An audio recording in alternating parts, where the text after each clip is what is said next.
আওয়ামী লীগ সরকারের সাবেক স্বরাষ্ট্র প্রতিমন্ত্রী স্বাধীন বাংলাদেশের প্রথম প্রধানমন্ত্রী তাজউদ্দিন আহমেদের ছেলে তানজিম আহমেদ সোহেল তাজ বিভিন্ন সময় বিগত সরকারের নানা অসঙ্গতি এমনকি তার নেত্রী শেখ হাসিনার বিরুদ্ধে কথা বলে তরুণ প্রজন্মের মনোযোগ কাড়তে সক্ষম হন তিনি।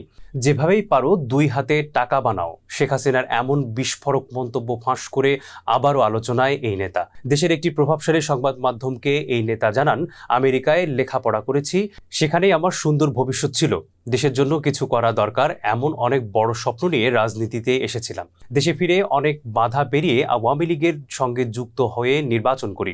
১/১১ পর ২০০৯ সালের নির্বাচনে আওয়ামী লীগের নির্বাচনী ইশতেহার ছিল দিন বদলের সনদ। আমাকে ভীষণ অনুপ্রাণিত করে। দেশের জন্য ভালো কিছু করার প্রত্যাশায় স্বরাষ্ট্র প্রতিমন্ত্রীর দায়িত্ব নিয়েছিলাম। দেশে সুশাসন প্রতিষ্ঠার স্বপ্ন ছিল পুলিশ বাহিনীকে সংস্কার করে ঘুষ দুর্নীতি মুক্ত করব। কিন্তু এক পর্যায়ে দেখলাম দিন বদলের সনদ ছিল ভাওতাবাজি। স্বরাষ্ট্র মন্ত্রণালয়ে দেখলাম অদৃশ্য কিছু শক্তি এসে ম্যানুপুলেশনের চেষ্টা করছে। শেখ হাসিনাকে শ্রদ্ধা করলেও একদিন দেখলাম আওয়ামী লীগের অনেক সিনিয়র নেতাকে সবার সামনে প্রধানমন্ত্রী বলছেন, বিএনপি অনেক টাকা বানিয়েছে, এখন আমাদেরও দুই হাতে টাকা বানাতে হবে। এটা শোনার পর তার প্রতি আর বিন্দুমাত্র রেসপেক্ট থাকেনি। শেষ পর্যন্ত আমি পদত্যাগের সিদ্ধান্ত নিয়েছিলাম।